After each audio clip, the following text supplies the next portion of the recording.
अस्सलाम वालेकुम। क्या हाल चाल? उम्मीद करते हैं कि आप खैरियत से होंगे। मर्द है कि आप हमेशा खुश रहें, हंसते और मुस्कुराते रहें और इसी तरह हमें अपना प्यार दिखाते रहें। बिल्कुल जी, मेरा नाम मुअज्जम अली। मैं तारिक महमूद। मैं मोहम्मद यूसुफ। तो आज हम इस वीडियो पर रिएक्ट करने जा रहे हैं। वीडियो का टाइटल है पीएम मोदी विद रजत शर्मा भारत मंडपम सलाम इंडिया। तो देखते हैं भाई, ऑलरेडी एक पार्ट कर चुके हैं, दूसरा देखते हैं। वीडियो काफी लंबी है, एक और पार्ट रह जाएगा। कौन करते 3 2 1 वीडियो स्टार्ट। वापिस लाए तो बहुत सारे अन्य देशों के लोगों को लेके आए। यमन में मुसीबत आई, हम अन्य देशों के लोगों को ले आए और उनको बाद में उनके देश में भेजा। अभी सूडान में हुआ हमारे देश के साथ, वहां भी अन्य देश के लोग फंसे थे, उनको भी ले आए। तो आज दुनिया में जो कभी हमारा नाम नहीं था, कि वरना तो ये था भी ये पश्चिम की दुनिया का ही एक प्रकार का उस पर ओनरशिप थी कि भाई ये ह्यूमैनिटेरियन ग्राउंड पे काम होना वाले यही लोग करते, ये लोग तो बिल्कुल कुछ नहीं करते। आज स्थिति ये है कि भारत, आप क्या करोगे मुझे पूछते हैं लोग, आप कैसे करोगे पूछते हैं, और मैं करता भी हूँ।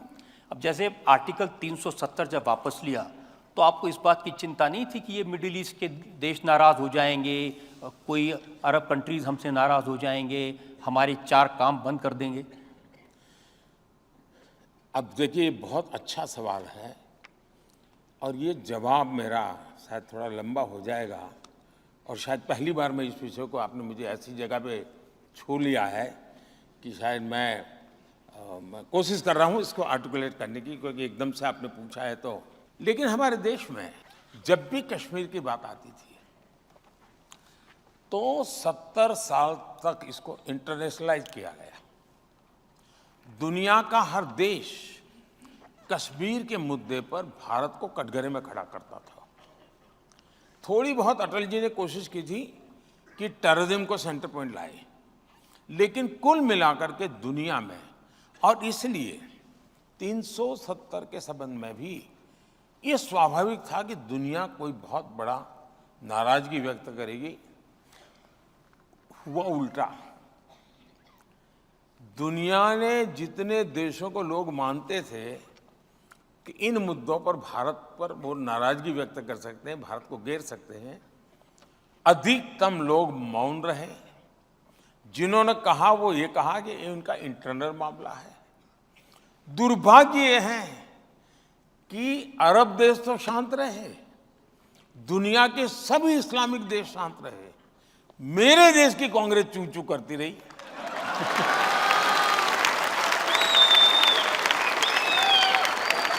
ये मेरे दिमाग में नहीं बैठ रहा है ये।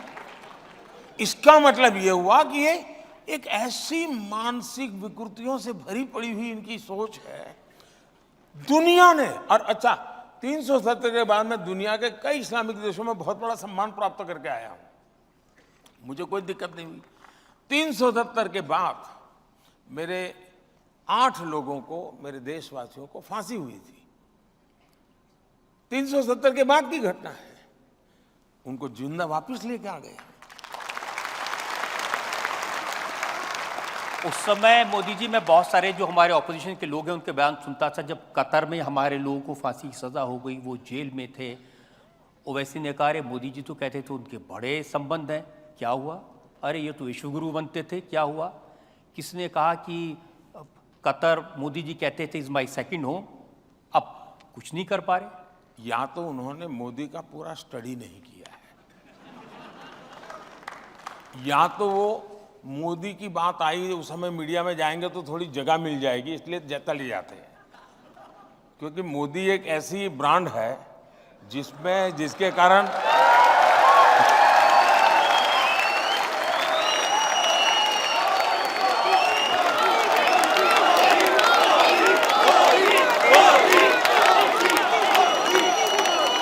तो गाली देने से भी उसको स्पेस मिल जाता है, और इसलिए लोग मौका ढूंढते हैं यार गाली किसी और को देने से क्या फायदा है, मोदी को देंगे तो। और इसलिए जल्दबाजी, उनको पता होना चाहिए कि यार कुछ तो होगा, ये कुछ तो चलता होगा, बोलता नहीं है कुछ करेगा, ये इनको समझ होनी चाहिए जी। अब इतने साल हो गए, अब मेरा और मेरे कोई सीक्रेट कुछ नहीं है, ओपन है जी। कोई ढंग से बराबर स्टडी करे, मीडिया के लोग भी नहीं करते जी, माफ करना। ढंग से स्टडी करे तो वो कह सकता है ये हुआ है ना, देखिए 3 दिन के बाद मोदी ये कदम उठाएगा, 5 दिन के बाद ये उठाएगा, 7 आप तय कर सकते हैं। लेकिन आपको तैयारी नहीं, क्योंकि आपने एक बनी बनाई परसेप्शन में जीना चाहते हो, उसी को फैलाओ और उसके अनुकूल कुछ एनेक्डोट मिल जाए तो ढूंढते रहते हो। इसके कारण सारे के सारे लोग फेल हो जाते हैं। इस बार भी उनको लगता था कि 400 पार, आखिरकार स्थिति क्या हुई? इन सबको कहना ये पड़ रहा है कि 400 पार नहीं हो सकती। ऑपोजिशन क्या कहता है?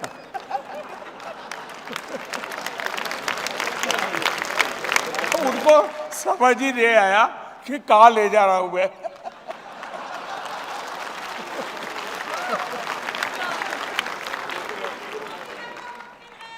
तीन चरण के बाद किसी ने उनको कहा कि क्या आप पूरा कैंपेन ही लड़ रहे हो कि मोदी 400 पार जाएगा कि नहीं जाएगा? अब एक नई सलाह आपको दी गई है कि भाई पाकिस्तान से जरा डर के रहो, उसके पास न्यूक्लियर बम है।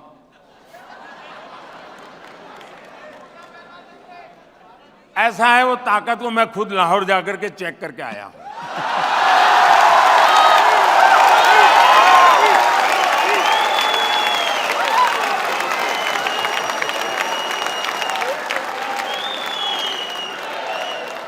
और बिना कोई सिक्योरिटी चेक में सीधा चला गया था। और वहां पर एक रिपोर्टर रिपोर्ट कर रहा था, अल्लाह तौबा, हाय अल्लाह तौबा, ये बिना वीजा कैसे आ गए? ये चर्चा थी टीवी पे, ये बिना वीजा कैसे आ गए? अरे वो तो मेरा ही देश था यार किसी जमाने में।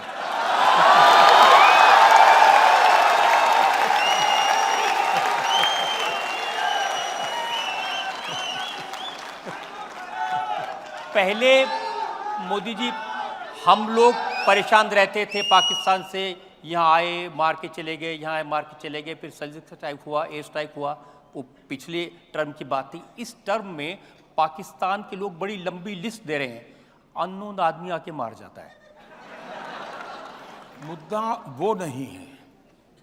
पाकिस्तान के लोग परेशान हैं, मैं जानता हूं। उनकी परेशानी का कारण भी मैं हूं, ये भी मैं जानता हूं। लेकिन दुख इस बात का है, जब मेरे देश का ही एक व्यक्ति, जिम्मेवार व्यक्ति, जिम्मेवार पार्टी का व्यक्ति ये कहे कि कसाब को, यानी कसाब ने हमारे देशवासियों को नहीं मारा था, हमारे देशवासियों ने ही हमारे देशवासियों को मारा था। पाकिस्तान की फेवर में, कसाब की फेवर में, मेरे देश के एक पार्टी जो सालों तक सत्ता में रही है, जब 26/11 हुई तब वो पावर में थे, उनकी तरफ से जब ये बयान आ जाए कि ये कोई पाकिस्तान के लोगों ने आतंकवाद नहीं किया था, हिंदुस्तान के लोगों ने किया था, तब जाकर के माथा शर्म से झुक जाता है, बहुत दर्द होता है। मुझे मेरी वहां से खबर आए कि भाई हमारा ये मारा, हमारा वो मारा, हमारा ठिकाना मारा। अब वो रोते रहे वो तो मैं समझ सकता हूं जी, यहां वाले क्यों रोते मैं समझ नहीं रहा हूं। यहाँ वालों ने एक और ऐसी बात कही थी जो बहुत शर्मनाक है। जब राम मंदिर बन के तैयार होने वाला था तो उद्धव ठाकरे की पार्टी के प्रवक्ता ने कहा कि ट्रेन में राम भक्तों को ले जाएंगे और पाकिस्तान की मदद से उस ट्रेन के ऊपर गोले बरसाएंगे, लोग मर जाएंगे, दंगे होंगे और फिर मोदी जी चुनाव जीत जाएंगे। अब दंगे तो नहीं हुए, कोई ट्रेन भी नहीं चली। अब जाकर के उनको किसी ने पूछना चाहिए कि भाई आप कोई दवाई ववाई लेते हैं कि नहीं लेते हैं, कोई मेडिकल चेकअप कराया कि नहीं कराया, कोई तो पूछो जाके भाई। चलिए आप ये सवाल नहीं पूछ सकते, लेकिन उनकी हेल्थ का तो पूछो, उनकी बीमारी क्या है ये तो पूछो, क्योंकि ऐसी बातें ऐसे नहीं निकलती भाई, कोई स्वस्थ मनुष्य थोड़ा करता है। तो सचमुच में आप जैसे लोग और आप लोगों की पहुंच हर जगह पे होती है, जरा पूछो तो भाई अब तबीयत ठीक है ना, ये पूछना चाहिए उनको। कुछ नहीं हुआ फिर भी 400 पार।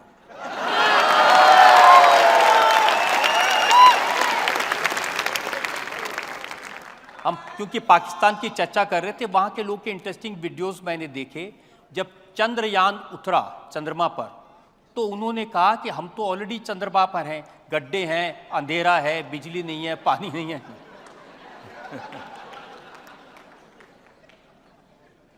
ऐसा है, उनके लिए झंडे पर चांद है तो बहुत कुछ है। मेरे लिए चांद पे झंडा हो वो सब कुछ है।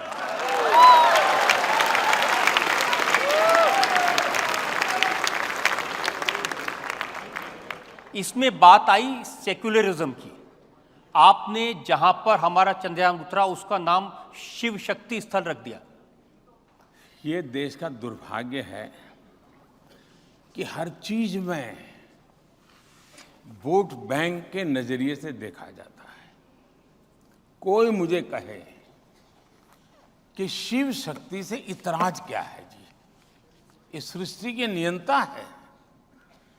और मेरा गुनाह ये कि मैंने कहा कि चंद्रमा पर जहां पर मेरा चंद्रयान लैंड किया था उस पॉइंट का नाम मैं किसी भी बीजेपी के नेता का रख सकता था, कोई मुझे मना नहीं करता, क्योंकि उन्होंने वो परंपरा बनाई थी। लेकिन मैंने वैसा नहीं किया, मैंने शिव शक्ति रखा। तो वो इनके दिमाग पर ऐसा उसका असर था, बोल तो पाए नहीं, लेकिन बाद में कोई 1 साल के बाद उन्होंने बयान दिया कि हिंदू में जो शक्ति है ना, मैं उस शक्ति को नष्ट कर दूंगा। अब वो मुझे पता है यार, उस दिन का जहर वहां तक पड़ा हुआ है, लेकिन उनको मालूम नहीं है कि मैंने शिव और शक्ति दोनों बोला है, और शिव में जहर पीने की ताकत भी तो बहुत होती है।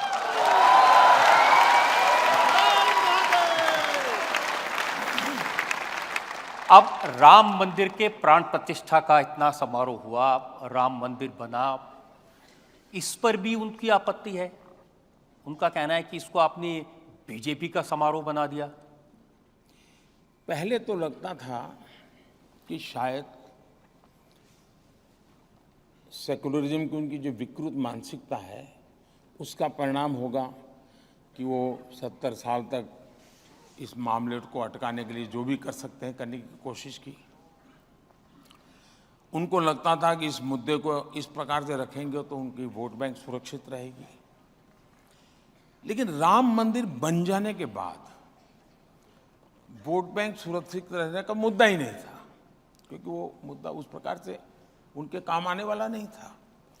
उसके बाद जब विरोध किया तो मुझे लगता है कि 70 साल तक उन्होंने जो किया वो सिर्फ वोट बैंक के लिए किया, इतना ही नहीं है, वो मन से, वचन से, कर्म से राम विरोधी है। राम के प्रति इनके मन में घोर रोष है, और इसका परिणाम है कि अभी भी, अब देखिए कोई बच्चा रास्ते में जय श्री राम बोले तो मैं शायद बोलूंगा जय श्री राम।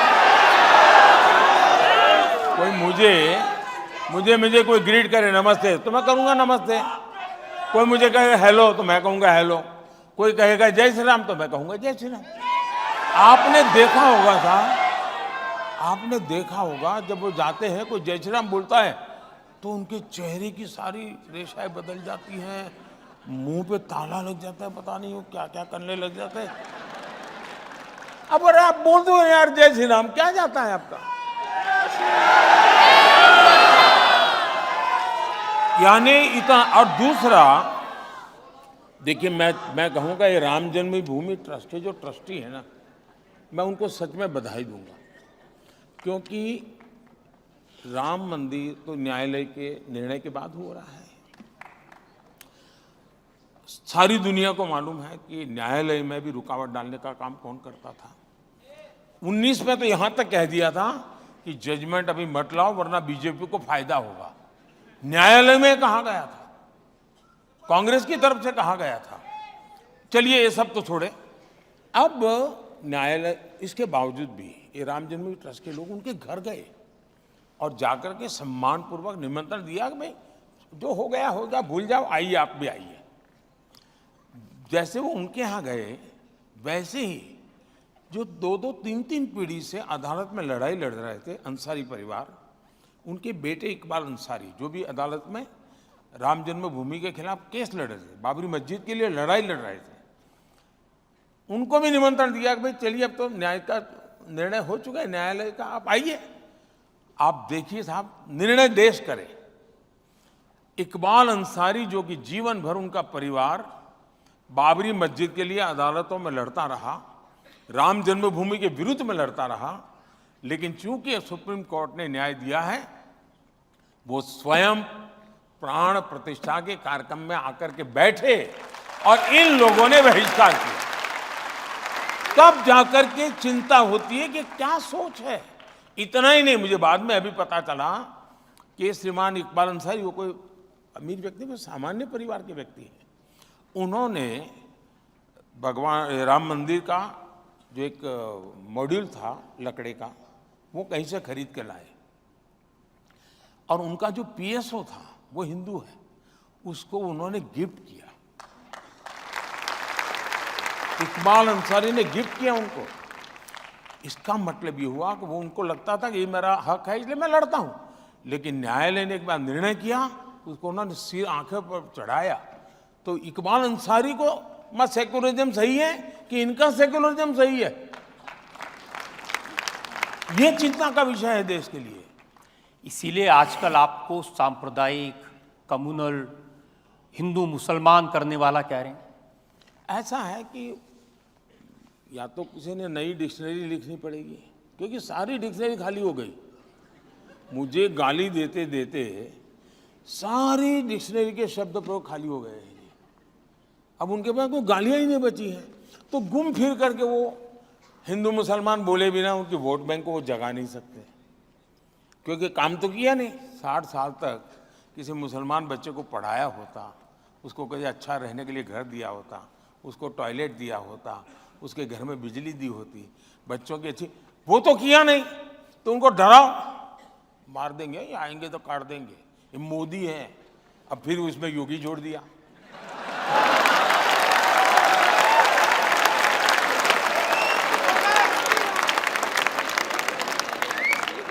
अब ये डराना साहब, मुसलमान समाज में भी अब इन चीजों की तरफ देखने का दृष्टिकोण बदल रहा है।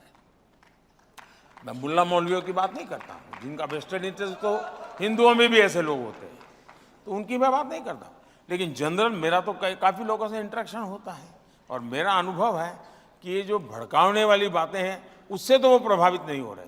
वो समझते हैं कि इनका वोट का जमाना इसलिए कर रहे हो। मोदी जी, आज तक किसी लीडर की हिम्मत नहीं हुई जो ये कहे कि मुसलमानों को आरक्षण नहीं देना चाहिए, मुसलमानों को आरक्षण देना गलत है, और आप तो चुनाव में खुलेआम कह रहे हैं। मैंने कांग्रेस पार्टी को पिछले 1 महीने से कहता हूं कि भाई आप लिखिए, मैं देश को गारंटी दो। एक, आप भारत के संविधान को नहीं बदलेंगे। दूसरा, संविधान बदल करके धर्म के आधार पर आरक्षण नहीं देंगे। तीसरा, आप SC, ST, OBC का आरक्षण छीन करके आप धर्म के आधार पर वोट जिहाद वालों को आरक्षण नहीं देंगे। लिख करके दो, नहीं देते हैं। देश को दो ना भाई, बयान तक देने की हिम्मत नहीं है। फिर क्या कहते हैं, अरे हमारा मैनिफेस्टो देखो।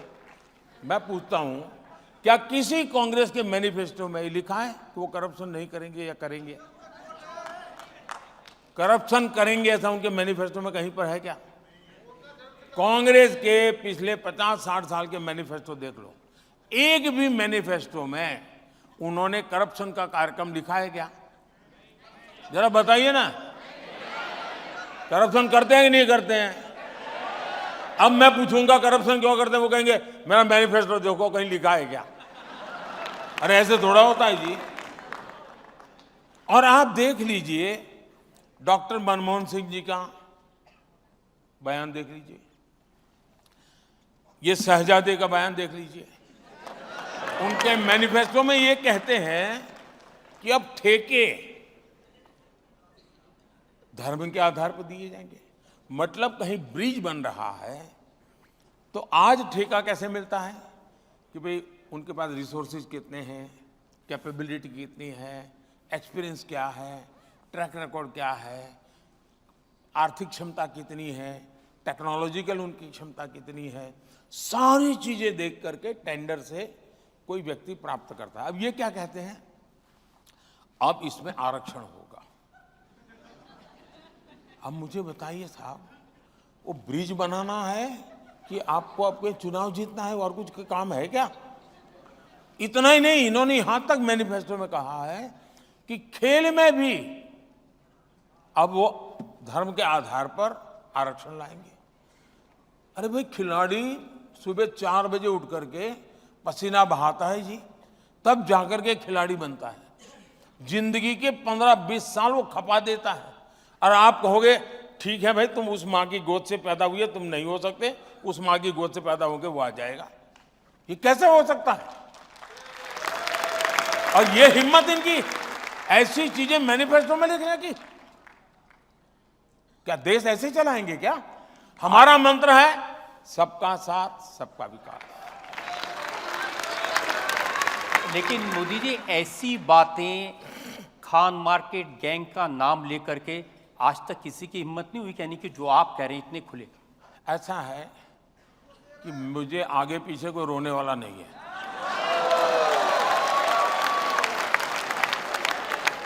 मैं देश के लिए जीता हूं, मैं देश के लिए जूझता हूं, और मेरी प्रत्येक पल देश के लिए है, और वो बेकार नहीं जानी चाहिए। मैं मेरी हर पल देश को दे रहा हूं, लेकिन मैं वेस्टेज नहीं होने दूंगा मेरी एक भी पल को। और इसलिए जो गलत हो रहा है, आप मुझे बताइए। कल किसी ने मुझे भेजा है 9000 से ज्यादा ऐसी जगह है, इंस्टीट्यूशंस, जिसमें इन्होंने SC, ST, OBC का आरक्षण खत्म कर दिया, माइनॉरिटी का नाम दे दिया, आरक्षण खत्म कर दिया। एक PSU को अगर आप प्राइवेटाइज करो तो कांग्रेस पार्टी के अध्यक्ष हाउस में चिल्लाते हैं कि आप प्राइवेटाइजेशन इसलिए कर रहे हो कि आप SC, ST कोटा हट जाएगा तो दलितों को नौकरी का क्या होगा। आपने 9000 इंस्टीट्यूशंस में से SC, ST, OBC कोटा खत्म कर दिया है। अगर ये सवाल मैं पूछता हूं, और ये जो खान मार्केट गैंग है, वो मोदी ने बाएं पैर पहले रखा क्यों, दाहिना क्यों नहीं रखा, इसके लिए एक सप्ताह तक देश का समय बर्बाद करते हैं। उनको फुर्सत नहीं है कि SC, ST, OBC के आरक्षण की रक्षा के लिए उन्होंने भी तो आवाज उठानी चाहिए थी। क्यों चुप बैठे? और तब जाकर के मैं खुल करके कहता हूं कि एक इकोसिस्टम जो उनके पापों को संवारने का ही काम करती है, और दूसरों के अच्छाइयों को बुरे में कन्वर्ट करने के लिए अपनी पूरी शक्ति लगा देती है, और देश को उससे मैं सचेत करना चाहता हूं। और अब जब सब जगह पे फेल हो गए, तो उन्होंने जुडिशरी का रास्ता पकड़ा है, अदालतों में जाकर के बैठ जाना, हो हल्ला करना, और परिस्थितियों को बदलने के लिए कोशिश करना। ये बहुत चिंता का विषय है देश के लिए। आप में योग्यता है, क्षमता है, सही है, लोकतंत्र है, चुनाव लड़ो, पार्लियामेंट में आओ, अपनी बात रखो, सरकार गलत करती है तो उसको रोको। तरीके हैं, करने नहीं है, हवा बिगाड़नी है। अब ममता दी ने कह दिया कि हाई कोर्ट का फैसला है आरक्षण को लेकर के, वो नहीं मानेगी। अब ये कहते हैं कि मोदी संविधान बदल देगा। अब इंदिरा जी ने कहा हाईकोर्ट का फैसला मैं नहीं मानूंगी, इमरजेंसी लाई। ये इसी चट्टे बट्टे के लोग हैं जी, वे लोकतंत्र को नहीं मानते हैं। उनके लिए चुनाव लोकतंत्र की श्रद्धा नहीं है, चुनाव सत्ता प्राप्त करने का एक जरिया है। उनकी श्रद्धा लोकतंत्र में, मतदाता में, संविधान में, भारत के रूल्स एंड रेगुलेशन में नहीं है। और इसीलिए मैं जो परिवारवाद के खिलाफ बोलता हूं ना, क्यों बोलता हूं? क्योंकि लोकतंत्र के प्रति श्रद्धा जब समाप्त हो जाती है, तब जाकर के आपको परिवार के वाद के भरोसे चलना पड़ता है। और ये सारे लोग, कोई मुझे कहे, कोई किसी कॉन्स्टिट्यूएंसी में जाकर के कहे कि मैं मेरा बेटा आपको सुपुर्द कर रहा हूं, ये कौन सा लोकतंत्र है जी? ये कौन सा लोकतंत्र है? जनता जनार्दन तय करती है जी। वो पापा की कॉन्स्टिट्यूएंसी है। सवाल वही है। वो तो एल्बम तो दिखा रहे हैं, दादी से शुरू होता है एल्बम। मोदी जी, एक बड़ी शिकायत उन सब लोग की ये है कि लेवल प्लेइंग फील्ड नहीं है। कोई बेल पे है, कोई जेल में है, क्या लड़ें कैसे? जो लोग लेवल प्लेइंग फील्ड की बातें करते हैं, अब देखिए, नाचना नहीं तो आंगन बांका, ऐसा कैसी कहावत है ना, है? आंगन टेढ़ा। नाच न जाने आंगन टेढ़ा। हाँ, ऐसी एक कहावत है। अब पराजय निश्चित है। अब सवाल यह है कि एक तो है भी मॉरल विक्ट्री घोषित करो, दूसरा है ईवीएम को गाली दो। अब आपने देखा होगा कि तीसरे चरण के बाद ईवीएम मैदान में आ गया है। ईवीएम के लिए रोना धोना, आंकड़े क्यों पहले नहीं आए, बाद में क्यों नहीं आए, ड्यूरिंग इलेक्शन हर हफ्ते सुप्रीम कोर्ट में विवाद खड़े कर दिए जाते हैं। मतलब बहुत सोची समझी रणनीति के तहत भारत के लोकतंत्र की दुनिया में प्रतिष्ठा न बने। भारत का लोकतंत्र बहुत जीवंत है, भारत के मतदाता बहुत जागरूक है, भारत की चुनाव प्रक्रिया ट्रांसपेरेंट है। इस पर वो सवालिया निशान खड़ा करना चाहते हैं ताकि दुनिया में, और ये हरकत छोटी नहीं है जी, इसको गंभीरता से लिया जाए और जो भी भारत को प्यार करते हैं उन सबको इस संकट को समझना होगा कि ये मामला सिर्फ ईवीएम कह करके चुनाव का पराजय का ठिकरा फोड़ने वाला है, इतना नहीं है। भारत की लोकतांत्रिक प्रक्रिया को ही सवालिया निशान दुनिया में लग जाए, ये इनका इरादा है। भारत में बेइज्जती, भारत की दुनिया में बेइज्जती हो, इसका खेल है। और मोदी जीत जाए तो आज दुनिया में जितनी इलेक्टेड गवर्नमेंट्स हैं, यानी ट्रू सेंस में डेमोक्रेटिक बॉडीज हैं, इस चुनाव के बाद भारत का प्रधानमंत्री दुनिया की सीनियर कैटेगरी में आ जाएगा।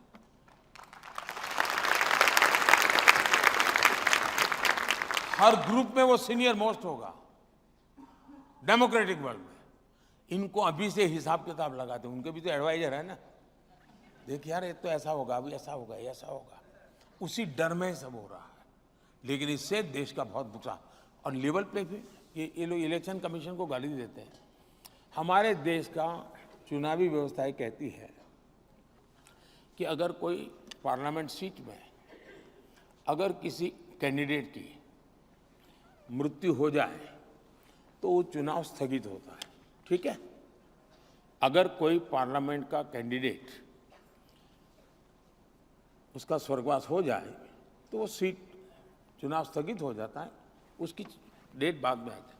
कोई मुझे बताए कि राजीव गांधी नाम का एक व्यक्ति जो पार्लियामेंट के चुनाव का कैंडिडेट था, उनकी आतंकवाद में हत्या हो गई, उनकी सीट कैंसिल होनी चाहिए थी, रुकनी चाहिए थी चुनाव, लेकिन उस समय के इलेक्शन कमीशन ने पूरे देश का चुनाव रोक दिया, कोई लॉजिक नहीं था। और करीब 21-22 दिन दिए और उनके अस्थि लेकर के पूरे देश में यात्राएं चली और फिर चुनाव की डेट दी गई। तो कौन सा लेवल पे भीड़ था देश के इलेक्शन कमीशन? और बाद में वो खुद कांग्रेस के कैंडिडेट बन के अडवाणी के खिलाफ चुनाव लड़ रहे थे। आप इलेक्शन कमीशन की बातें करते हो। और इसलिए जो न्यायिक हो रहा है वो उनको लेवल प्ले फील्ड नहीं लगेगा। बहुत स्वाभाविक है, क्योंकि उन्होंने अब तक स्पेशल कैटेगरी, स्पेशल फायदा उठाया। मेरी पार्टी के अध्यक्ष, दुनिया की सबसे बड़ी पॉलिटिकल पार्टी, मान्य ऑपोजिशन पार्टी, 26 जनवरी 15 अगस्त को मेरी पार्टी के उस समय के अध्यक्ष को 7वीं 8वीं लाइन पर सीट मिलती थी। पार्टी के अध्यक्ष इस देश के किसी इकोसिस्टम को नोटिस करने का मूड नहीं था। राजनाथ जी अध्यक्ष थे और मैं देखा कि 15 के अंदर उनका एक एमपी जो पार्टी का अध्यक्ष भी नहीं था, उसको 4वीं 5वीं रो में सीट थी। देश भर में तूफान मच गया, अपमान कर दिया। यानी ये कैसी आप लोग दरबारी करते हो? किसकी दरबारी करते हो आप लोग? मेरा सवाल है ऐसे लोगों पर, क्या ये लोकतंत्र है? ये लेवल प्ले फिर है क्या? और जब सच बोलते हैं तो आप लोगों को बुरा लगता है, और अगर सच बोलने की कोई सजा होती है उससे भुगतने के लिए मोदी हमेशा तैयार होता है। देखिए, उनको एक बात बहुत बुरी लगी है कि चुनाव से पहले दो मुख्यमंत्रियों को जेल में डाल दिया। कोई जेल में डालता है क्या? खत्म नहीं, सॉरी स्टॉप कर दी है। काफी जो है सवाल थे, काफी जो है वो जवाब भी करा रहे थे, सवाल भी करा रहे थे, क्योंकि अक्सर मन में भी सवाल उठते हैं और जो सोशल मीडिया पे देखने को मिलता है वो भी यही है। बाकी भाई बात करें आरक्षण की, शुरुआत करते हैं। आरक्षण जो है ना, अगर आरक्षण मुसलमानों के लिए गलत है तो ओबीसी के लिए भी मैं कहूँ एक भाई बात करते हैं। आरक्षण का नाम ये है कि भाई एक अगर बंदा डिजर्व करता है चीज 100 नंबर लेकर आ रहा है, आरक्षण का मतलब ये है कि कोई जिसको आरक्षण देना है वो 80 वाले को भी, वो 100 नंबर वाले को नहीं रखना, 80 वाले को रख लेना है। आरक्षण होता है इस लेवल का। तो भाई जहाँ पर ओबीसी को, एसटी, एससी कितने भी हैं, अगर उनको आरक्षण मिलता है तो साथ में वो भी तो हक तलफी होती है किसी की। बिल्कुल। तो इस मामले में मैं तो अगर बात करूं तो भाई आरक्षण तो होना ही नहीं चाहिए कंट्री में, लेकिन आरक्षण दूसरी तरफ से देखा जाए तो जरूरी भी है, क्योंकि जो पिछड़े हुए हैं, जो पीछे रह चुके हैं, साफ है उनको भी तो ऊपर उठाने की किसी ना किसी तरीके से कोशिश करनी है, ताकि ये भी देश के साथ खड़े हो सके। ये भी आज लोअर लाइफ जी रहे हैं, ये इनको थोड़ा सा लाइफस्टाइल अच्छा हो। साफ है कि एक बंदा कोई पढ़ जाता है, वो नौकरी पर लग जाता है तो उसकी आने वाली नस्ल सुधर जाए। ऐसी बात है, कई ऐसे देखे जो होते हैं ना, मजदूर भी तो होते हैं, उनके लिए अलग से होता है। वो कोटे तो हर जगह पे होते हैं भाई। पाकिस्तान में ईसाइयों के लिए आरक्षण होता है कि नहीं? कोटा होता है, स्पेशल होता है, मजदूरों के लिए अलग से होता है, मजदूरों के लिए होता है। उधर ईसाई होते हैं, वहाँ कोई और दरखास्त दे नहीं सकता। हाँ, और जितनी सीटें होती हैं ना उधर, तकरीबन मतलब सारे तो नहीं रख सकते, काबिलेदार होती है, उनकी कभी भर्ती कैंसिल नहीं होती। जितनी जरूरत होती है उतनी निकालते हैं, ईसाइयों को नौकरी मिल जाती है, वैसे ही मुसलमानों को भर्तियां कैंसिल भी कर दी जाती अच्छा है। तारक भाई, हमारे यहाँ कुछ इदारे ऐसे मतलब कि पुलिस का हमने कुछ किया हुआ है, आंखों देखा हाल है, मतलब पुलिस के जो होते हैं ना, जिन्होंने दरखास्त दी होती है लड़कों ने, अगर उसके वालिद अगर है ना पुलिस में, उसको कुछ नंबर मिलते हैं, उनको नंबर दिए जाते हैं, 4-5 लेकिन नंबर ये भी तो है ना वो जिसके तकरीबन बनता भी तो ये है। इसी में ही आ जाता है, आता है थोड़ा बहुत उसके नंबरों में फर्क आ जाता है। जिसने 80 नंबर लिए उसके 10 नंबर और डाल के उसके हो जाए 92, 82, 83 हो गए, तो उससे तो ऊपर चला जाना, उसको स्पेशल उधर भी थोड़ा तो आपको मारा जा रहा है। रिलीफ मिलता है। ये कि अगर कोई जिसका वालिद जो है या कोई भाई पुलिस में है तो उसको एक्स्ट्रा नंबर दिए जाते हैं। पता नहीं भाई इंडिया में इस तरह का और रूल उनको चलता है। सीट भी दी जाती है अलग से। कौन सी चीज? अपने अगर भारत कोई की शहीद जगह, होता है ना तब अपने सीट भारत होती है। की जगह पर सीट अगर नौकरी कोई के शहीद दौरान- मार के नौकरी के दौरान मर जाता है तो फिर होती है, अगर जिंदा है तो नहीं मिलती, जिंदा हो गया, रिटायर हो गया तो उसकी जगह पे उसकी जगह नहीं मिलती, सिर्फ मरे उसकी जित जगह कम पर वो पॉइंट ही मिलते हैं, पॉइंट मिलते हैं उसके बच्चों को, बच्चों मतलब जब भी बच्चों को और कोई नहीं ले सकता। हाँ, ये भी है। तो ये भी अक्ल की है। बाकी मंदिर की बात हुई भाई, तो साफ है कि मंदिर को क्रेडिट तो लिया है बीजेपी ने। आज मोदी साहब खुद बोल रहे थे कि राजीव गांधी के टाइम पे इन्होंने कई जो है किसी और टाइम पे जो मंदिर का फैसला जानबूझ के डिले किया गया अदालत को बोल के। तो इससे साबित यही होता है कि भाई अदालतों पे कंट्रोल किया जा सकता है, किया जा सकता है, किया जा रहा है। किया गया था, पास्ट में किया गया था, अब भी तो हो सकता है। इस तरह उन्होंने डिले करवाया, इन्होंने जल्दी करवा दिया, फर्क तो ये पड़ता भाई ही वही है। बात आ गई ना, बात तो अदालत की मनवाने की है तो ना। मतलब ये कि अदालतें चलो आगे चलो, बात बढ़ते ठीक है। हैं, नहीं, भाई चलो। बात जो है ना मुद्दे वाली ये है कि भाई अगर राजीव गांधी ने वो मंदिर वाला जो फैसला रुकवाया था तो इस हुकूमत ने असल में तेजी से राजीव गांधी को करवाया, तो क्रेडिट लेते हैं। बिल्कुल करवाया, बिल्कुल। वक्त से मतलब- पहले इफ्तिताह कर दिया उसका। अभी राम मंदिर मुकम्मल नहीं हुआ तो कोई भाई माने फैसला या ना पहले- माने, और वो अलग बात मस्जिद है। का भी फैसला नहीं हुआ तो पहले गिरा देगी थी, ये भी आप मानेंगे। हाँ, ये वो भी गिरा ये भी सच है। अब हो गया जो होना था, वो तो तारक हो गया। बाबरी मस्जिद का फैसला हुआ नहीं था लेकिन शहीद कर दी। अभी ये मंदिर बने नहीं, इफ्तिताह पहले हो गया। बीजेपी का जो अच्छा काम मुझे बीजेपी लगा की है, हुकूमत कब से चल रही है? यकीन माने, ये कब से चल रही है? आर्टिकल 370 जो हटाया ना इन्होंने, ये तासु काम है। आर्टिकल 370 ये यकीन माने और भाई साहब जो तारीख बदल कर रखा है। 3 तलाक का जो मुद्दा है यार वो बड़ा अलग मसला है, है। वो अलग मुद्दा मसला नहीं, है। बड़ा थोड़ा सा मुद्दा वो अलग नहीं। मसला जिन है। लेडीज को भाई साहब खड़े खड़े तलाक हो जाती थी रातों रात, औरतों भी कोई नहीं होती थी, वो तो होती थी भाई, नहीं। बड़े मुसलमानों को इल्म ही नहीं था। तो भाई वही तो तो भाई यही वही तो बात आगे यही तो जब वो अपने इल्म मजहब को नहीं समझते। तो अगर कानून लेकर सरकार एक प्रॉपर आगे तो वो अच्छा नहीं हो गया। तो नहीं, जो वो सबसे जबरदस्त हो सबसे गया। बड़ा जो मास्टर स्ट्रोक है यूथ ही ये- निकाला है, अगर वो ये- लेकर आए उससे कंट्री की और हालत अच्छी होगी।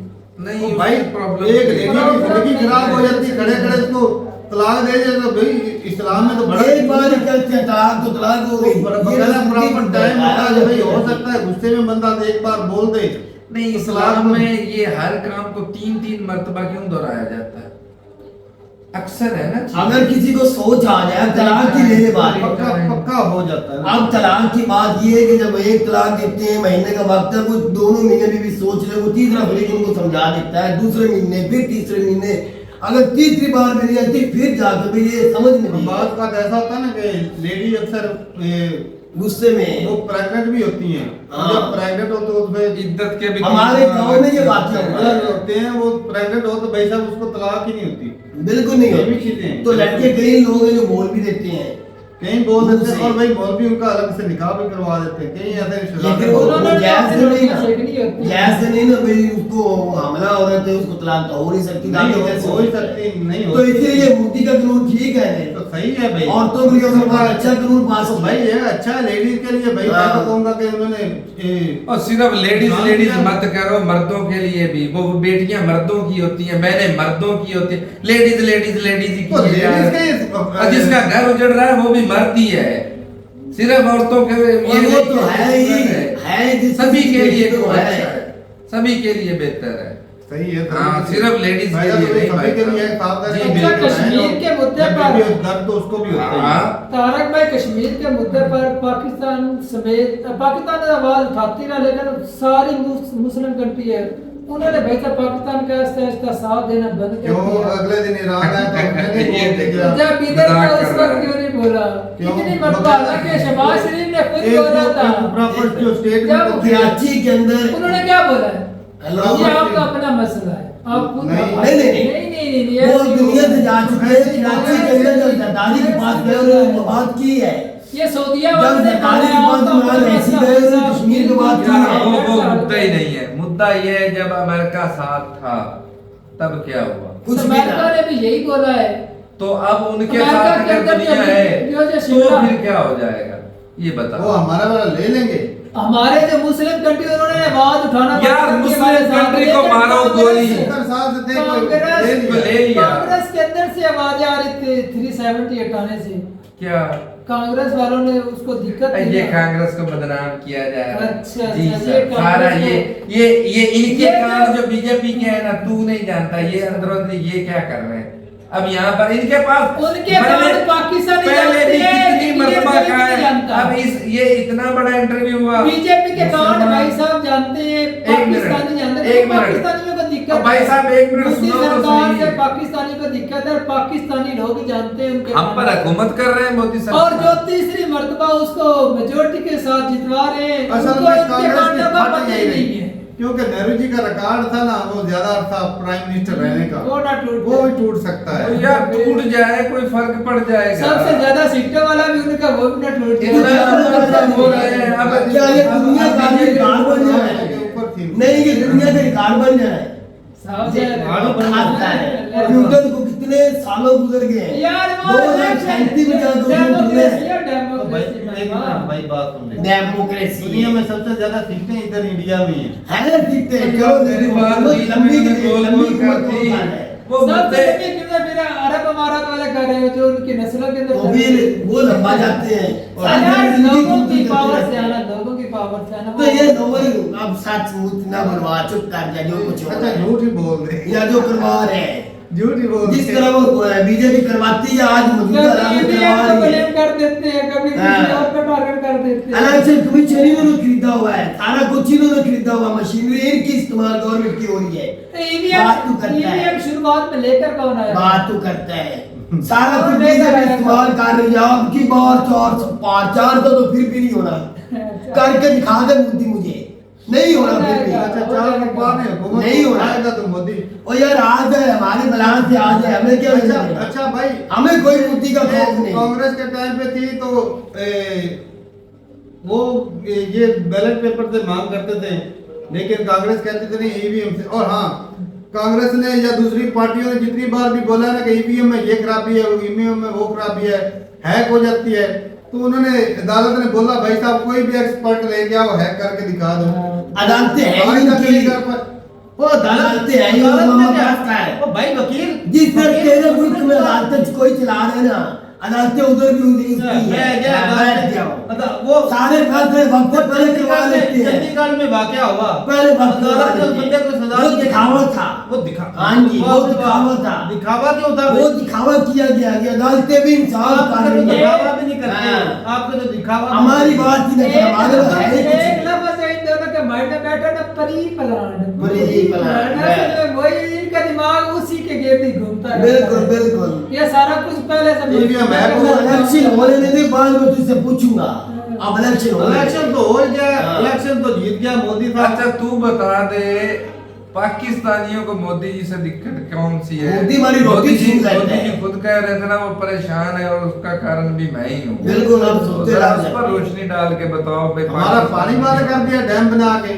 अच्छा, एक तो ये कारण परेशानी- थोड़ा है। ये कारण हो गया बिल्कुल। कश्तौर कमा दिए आप क्या? अच्छा। कशकोल तो हमारा ने खुद पकड़ा। अच्छा, मोदी ने कशकोल कमा दिया, ठीक है, हो गया। ये नहीं, जो रियलिटी है ना परेशानी वाली, वो पानी वाला मसला है, बिल्कुल है। अच्छा, बाकी भाई आज दिन हम ग्रे लिस्ट में चले जाते हैं, अभी तो चला नहीं है, ग्रे लिस्ट में चले जाते हैं। 18 में निकल जाएगा वो तो ग्रे मोदी जी कहता है। तो नहीं मोदी है। साहब आज जो भाई और कुछ दे रहे हैं।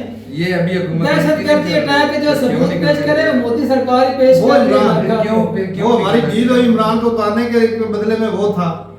तो फिर इसमें मोदी जी का कौन सा वाह करना भाई वाह, शाबाश। तो भाई वो दोनों तरफ से फायदा लेना है, शाबाश। सारा कुछ करवाता है। तो खुद कहो ना कि हम खुद परेशान है। ओ यार, खुद आप परेशानी, आप खुद परेशान तो हम करते खुद हो। भी हैं। सारा कसूर आपका अपने, मोदी का क्या कसूर है इसमें?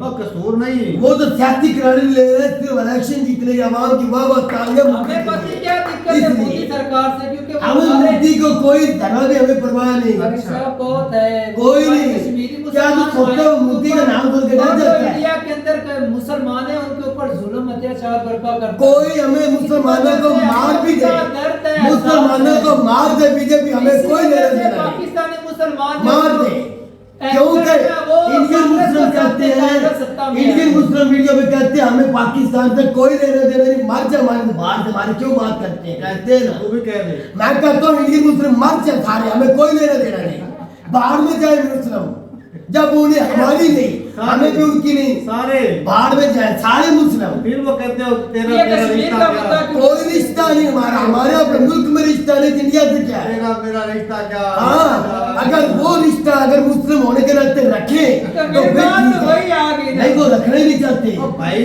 वो वो रखना ही नहीं वो चाहते। खुशहाल होकर वो कहते हैं हमें अपना मुल्क चाहिए, हमें पाकिस्तानी मुसलमान से कोई लेना देना नहीं। अच्छा, तुम्हारे लिए, तुम्हारे दिल में दर्द है मुसलमानों के लिए, उनके लिए? अपने मुसलमानों के लिए, इंडिया के मुसलमान और नहीं। वो भाई वो और नहीं। अगर उनको अपने कंट्री से हमें तो वोट लेने नहीं उठते। बात सुन ले, पूरी बात समझाता। वो मुसलमान है भाई साहब किसके? हिंदुस्तान के। बात वो ठीक है। अपने कंट्री के लिए लॉयल होने चाहिए। बिल्कुल, अपने हम अपनी कंट्री कंट्री देशभक्ति अपने कंट्री के साथ ये तो बेवकूफी हमारी जो इंडिया की वो कश्मीर के मुसलमान वादे कहते करते हैं, हैं। अपने कंट्री से गद्दारी करते, फिर वो बोलेंगे मुसलमान होते ही गद्दार है। मैं वो कह रहा अच्छी हूँ बात ना है। आवाज उठाए, मैं कह रहा हूँ इंडियन मुस्लिम ना आवाज उठाए। अपने कंट्री के लिए खड़े पाकिस्तानी अपने हालात की बात कर रहे हैं, इंडियन अपने हालात की बात खत्म। वो जब बात आती है तो जुड़ जाता है ना नाम, वो नाम तो जुड़ता ही है। हाय हाय हाय। लेकिन भाई साहब वो अपने कंट्री के लिए सही है। मैंने कितने मुसलमानों से तो बात मैं की। भी तो कह रहा हूँ अपनी कंट्री के सही होना भी चाहिए। अपनी कंट्री तो वो मुख करता है, वो छोड़ना करते चाहिए। हैं पाकिस्तान भाई साहब वो दुश्मनों की तरह देखते हैं। तो ये मैं भी तो वही कह रहा हूँ, वो कहते हैं हमारा दुश्मन मुल्क है पाकिस्तान। दुश्मन ही है। तो इसलिए हम भी कहते हैं इंडिया हमारा दुश्मन मुल्क है। कर दे। बस काटते क्या, मैं तो झंडा गाड़ दूं जाके। अजीब बात है, झंडा तो लगा हुआ बॉर्डर पे। 4 मरतबा तो गाड़ा है। बॉर्डर पे झंडा तो 4 बार दुनिया भी था ना, उनके भी तो मरे हैं ना, ये तो नहीं कि वो नहीं मरे। फिर कहता है ये बहुत गुस्से में आ गया, उनके भी तो फौजी मरे हैं, माओ की गोदे उजड़ी हैं उनकी हारे भी। हारे कौन है जंगे? जा मामा तो वो जंगे, वो नहीं- जब दो बंदे फ्री लड़ते हैं एक तो गिर नहीं होता है, लड़े तो है ना, भागे तो नहीं, भाग तो बात नहीं आप लोगों ने खुद की है। गुड की है। तो भाई साहब कुछ ना कुछ सोच समझ ये कुछ नहीं पता किसने की है, जिसने भी की वो है। है, कहावत सुन- दोनों घरों की गोदे उजड़ी, उधर भी माओ की गोदे उजड़ी, इधर भी माओ की गोदे वो उजड़ी। एक ना कहानी सुनी थी, लालच बुरी बला है। एक वो कुत्ते की कहानी, ग्रीडी डॉग वाली ना, बचपन में पढ़ी कुत्ता थी। बोल रहा है। वो कुत्ता इसलिए बोल रहा हूँ भाई साहब क्योंकि यहाँ पे बनता है, अपने मुंह में एक टुकड़ा है भाई साहब, वो साय को दे के उसके लिए भौंका और वो अपने वाला टुकड़ा जो है वो बिगवा बैठा। वही बात है, ये हमारे वाले भाई साहब इंडिया पे अटैक करते रहे, उनको दुश्मन बना लिया। हमारे पास इतना कश्मीर था, इसको ही संभाल लेते ना, बांग्लादेश था, कश्मीर था, इसको संभाल लेते तो ठीक था। ये क्या जी हमने कश्मीर लेना है, कश्मीर लेना, कश्मीर लेना, रहता कश्मीर लेना, वो रहता कश्मीर लेते लेते अपना एक पूरा कंट्री गवा दिया। तो इसको मैं लालच नहीं तो बोलूंगा। ये आवाम का कसूर नहीं है, ये तेरे सियासतदान और एक इदारे इसका का भी काम कसूर है, हम भी उसी में आ जाते हैं। नहीं नहीं, तारे आवाम ने कुछ जंगे लड़ी हैं। भाई साहब जब पाकिस्तान आवाम ने जंगे नहीं लड़ी, जंगे जिसने लड़ी है, जिस लालच में लड़ी है, वो मुरब्बे लेके आए बैठे हुए हैं। भाई उनके साहब, जजीरे हैं, उनके जब पापा बात आ जान जाती है, ना कंट्री उन्होंने की, जंगे लड़ी भी, उन्होंने हारी भी उन्होंने। जब कंट्री की बात आ जाती तो हम भी आ जाते, तू मैं हम कोई नहीं इनमें। और कभी था जब बहुत इदारे करता था। फटती क्यों, चलता क्यों है? मैं इस इदारे से, मेरे इस इदारे को हलाल कर दे, मैं कभी अच्छा, तेरा इदारा। उस तक नहीं कर, मैं दलाले को इस इदारे को तबाह कर बात कर। दे। मैं इस इदारे के खिलाफ हूँ। अच्छा, ये इदारे मेरे मुल्क का नाम बदनाम किया है, मेरे मुल्क की जमहूरियत खत्म की है, मेरे मुल्क में कानून खत्म कर अच्छा, दिया उसने है। बदनाम किया। मेरे मुल्क में इन्होंने बच्चों की जिंदगी गुलामी में चला अच्छा, दिया। मेरी बात तू ये इदारा जालिम इदारा है। तू इदारा बात कर दे, तेरा तो कोई लेना देना नहीं। कैसे में बात कर पहले तो कह- एक बंदे की बात सुन ले। एक बंदे के कहने से कुछ नहीं होता। बात तू अभी- सारा सुबह निकलो ना, क्या मेरे पप्पू का निकले, अच्छा, रोची निकले, वो तो बात उठा वो दे। क्यों निकले? आप भी निकलो ना, आप क्यों बैठे? नहीं निकलता। तो फिर एक बंदे के कहने से कुछ नहीं होता। फिर बैठ जा, चुप कर गए। क्यों, आवाज तो उठा सकते हैं। बड़ी आवाज उठा रहे हैं। हाँ बिल्कुल आवाज उठा बात सकते हैं। झूठ किए बगैर निकले। आवाज तो निकले, खबर होगी, तेरे जैसे नकट्टू ही निकले। तो फिर क्या वो जो कर दिया? दूसरों के जाके होटलों में बेवकूफ खाना खाने वाले, मुफ्ती का खाना ठोसने वाले, वो तेरे जैसे हैं। फ्री का खाना मैंने खाने तो वाले। अपने लीडरों में हाँ, किसी जलसे के अंदर क्या, यार किसी एक के मिनट अंदर बात एक सुन, खाना बात खाया कर, यार हुआ एक है। मिनट बात सुन। ये फ्री करी खाता, सारा दिन नारे लगाता है, फिर क्या करता है? मैं पीटीआई के अलावा कभी किसी का नारा नहीं लगाया। मैंने एमबीए से आए दिन और पीटीआई की तरफ से कभी खाया भी नहीं लगाते। खाने पीने के लिए जाता है। जाते हो मौसम साहब, यहाँ पर सियासत हो रही है कि नहीं हो रही है? सियासत सियासत के बगैर कोई भला, सियासत के बगैर कोई लीडर बात होती है? ये जो वो इंटरव्यू सारे लीडर सियासत खेलते हैं। जितना लोग मुफ्ती की बोल रहे हैं, टोटल सियासत ये हो नवाज शरीफ, दूसरे राहुल गांधी सियासत नहीं खेलता। सब खेल रहे हैं। भाई साहब, सियासत का नाम यही है। तो हम कब कह रहे हैं बुरा है? डोनाल्ड ट्रंप देख लो, वो भी सियासत के खेल रहे हैं। बयानबाजी बहुत होती है। चल रही है। जो उन्होंने काम अच्छे किए वो अपना क्रेडिट लेते हैं। तो लेना चाहिए मोदी को, हमें तो कोई इतराज नहीं। इतराज अच्छा, इस तरह का इंटरव्यू लेने से क्या लोगों को अपनी तरफ माइल किया जा सकता है या ग्राउंड रियलिटी करके किया और भाई जा साहब वो सकता जो बात कर रहे हैं ना कि मुसलमान इतने पिछड़े हुए हैं, तो भाई कांग्रेस जो मुसलमानों की मसीहा बनती है, हाँ। मुसलमानों के लिए कुछ किया?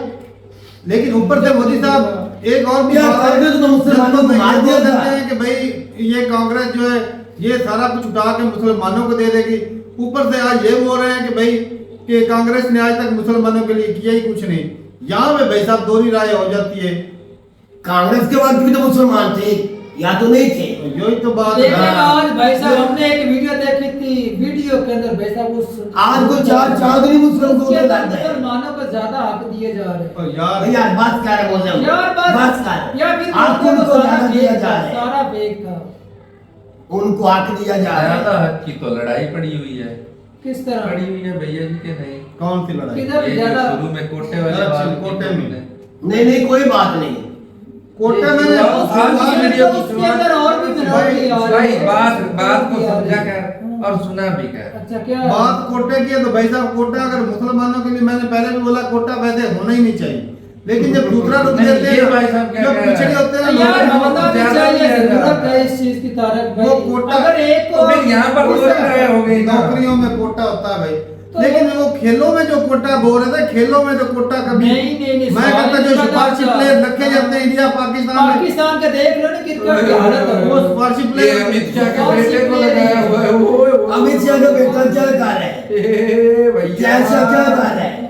ये वो क्या भैया। कर रहा है बता मुझे वो जरा। बोर्ड का चेयरमैन है भाई साहब। बोर्ड का चेयरमैन क्यों लगा? एक वजीर दाखिला का बेटा क्यों बदल रहा है? क्या पूरे हिंदुस्तान में और कोई शख्स नहीं था वजीर दाखिला के बेटे वो ने? क्रिकेट को जानता है। अब इधर नवाज शरीफ का बेटा आ जाए, अच्छा, नवाज शरीफ का बेटा है तो घर में सियासत है, तो उधर क्यों अमित लगा? शाह का बेटा है तो घर में सियासत नहीं। किसी साका प्लेयर को लगा। तुझे पता ही नहीं, तीनों तुझे फॉर्मेट पता ही में नहीं तीनों बात का। फॉर्मेट इंडिया नंबर 1 है। बात जगह। इंडिया नंबर 1 हो या ना नहीं, हो, मुझे सवाल है- यहाँ इंडिया पर ट्वेंटी में है। मुझे ये तो बताओ। हमें नहीं है। जी सर। अच्छा इंडिया वनडे में कहाँ है? तू मुझे ट्वेंटी में बता, कहाँ है? वो वो क्रिकेट वन बारे में क्या वो करता है? पीछे है। वन पर ही। नंबर 1 तो बाबर आजम में 20 यार भी, वनडे में बाबर आजम आज यार, भी है। तू क्यों नहीं बोल रख रहा? ले, छोड़ ले, रख, जितनी मर्जी रख ले। टोटल टीम कौन नंबर 1 जा रही है? तू तो सबसे ज्यादा बैट्समैन का नहीं तू बोला। तो- मैंने तू तो पूरी टीम का यार पूरी टीम का जा बोला। रही होगी वो उनकी बात अपनी कर रहे हैं। मेहनत है। इतनी मेहनत है तो भाई साहब एक अच्छा लीडर ऊपर हेड बैठा हुआ तो वो लेकर जा रहा है। वो करप्शन कर रहा उसके है, नीचे जितने भी वो हैं, वो एक स्पोर्ट्स में सामना करप्शन प्लेयर कर रहा है। जैसा स्पोर्ट्स में करप्शन करता है खरबों के हिसाब से, खरबों के हिसाब से वो अमित शाह ने छोड़ा हुआ है करप्शन के लिए स्पोर्ट्स में भी। चलो भाई, बात तू करता है। आज तक कोई इस तरह की खबर मिली तो नहीं वो कहता। खबर कहते तुझे वो दे, और इंडियन प्लेयर उसको मुंह नहीं वो लगाते बड़ी हैं। हिदायत। गंभीर बात कौन करना सा है। है? ऊपर टैग होता है गंभीर। इसने भाई साहब अच्छा बना। गंभीर कौन है? गौतम गंभीर किस कंट्री का खिलाड़ी है? वो साबिका कैप्टन भी रहा है, वो क्यों उनके खिलाफ सियासत में भी बोल रहा है। वो हमने बीजेपी का उसकी हाँ। तारा का छोड़ने बीजेपी की का हाल कर- क्यों छोड़ा है? बीजेपी के क्यों अच्छा। छोड़ा है? इस बंदे की वजह से छोड़ा है। आज हाँ। इसने इंडियन टीम का इंडियन बोर्ड का इस नाम बंदे- पूरी दुनिया में उन्होंने रोशन छोड़ा। किया है, उस वजह से छोड़ वो दिया। वो उस जो वजह है से वो ठीक क्रिकेट को है। जायजा खिलाता है, जो कोच का काम होता है, कैप्टन का काम होता है, खिलाड़ियों की मेहनत होती है। तो अभी नीचे वाले साबका बात प्लेयर करता ये है। है जो उसको ट्रेनर वगैरह तो नहीं साबका चाहिए। प्लेयर एक उसको- हेड टू ऊपर साबका जवाब प्लेयर को उससे दबा भी के जीता रखा जा रहा है। इसने इंडिया को साबका वहां से खिलाड़ियों को निकाला। जैसा दबा के रखता है कि मेरे जूते की नोक के नीचे रहना है, ऊंची आवाज लगी तो सर में मारूंगा। बात तो कहती नहीं, वो छोड़ के चले गए। सारे बात तो चले करता गए। है। नहीं, पता नहीं हमें बाकी पे बताइएगा जरूर कि कभी करप्शन में नाम आया उनका। वो लेकिन साथ अगर में- बात करें मैं बताता हूं। बात सुन ले, अभी दुबई में भी नाम आया, क्लियर कर लेने दे, क्लियर कर पूछ लेंगे। पूछ रहा दुबई में भी नाम आया। अच्छा यूकूब मुझे अगले दिन बोल रहा था कि जो ये वो- साथ बाजवा है, बाजवा सब साबका चीफ हमारे आर्मी चीफ साहब के बेटे के साथ इस अमित शाह के बेटे का नाम नहीं आया। बताओ इस दुबई लीग में, ये दुबई लीक हुई है। दुबई लीग है जो पाकिस्तानियों का नाम आया, उसमें साथ बाजवे का बेटा उसके साथ भाई मिल के उधर कारोबार करता है, बिजनेस करता है, उसका भी नाम अच्छा भाई, आया। पाकिस्तान में तो आपने काफी खबरें देख ली कि फलाने फलाने बंदे फलाने जर्नैल का नाम उसमें आया है। तो क्या इंडिया भी कोई इस तरह की कोई वीडियो है प्रॉपर, नहीं, नहीं। इसमें प्रॉपर दिखाया जाए कि ये जो बंदे, ये जो फलाना पॉलिटिशियन है, फलाना बिजनेसमैन, इसकी इतनी इतनी प्रॉपर्टी आई, कोई इस तरह की वीडियो तो जरूर भेजिएगा। बाकी भाई अगर मैं अपने दिल की बात करूं ना, तो जो क्रिकेट बोर्ड है उसमें तेंदुलकर हैं, MS धोनी है, राहुल द्रविड़ है, और भी बहुत सारे सरदार नाम है है, भाई। उनसे सहवाग है, अच्छे खिलाड़ी, हाँ, बहुत अच्छे रहे। गौतम गंभीर बड़े बड़े बड़े नाम नाम है, तो इनको भी इस लेवल पे होना चाहिए था। लेकिन एक मेरे भाई से बात हो रही थी, वो कह रहे थे कि तेंदुलकर भी क्रिकेट की मतलब इसी बोर्ड में कहीं ना कहीं उनका भी होता है कुछ। लेकिन वो सब कुछ जय शाह के नीचे है, चलो ये भी है, ऊपर कोई नहीं। चलेंगे ठीक है भाई, लेकिन जो वो काम करते हैं वो उसको अच्छे से संभाल रहे हैं, बस ठीक है। तो ठीक है भाई, अपनी जरूर बताइएगा कमेंट सेक्शन में। मिलते नहीं वीडियो के साथ, तब तक के लिए इजाजत देंगे। अल्लाह अल्लाह हाफ़िज़।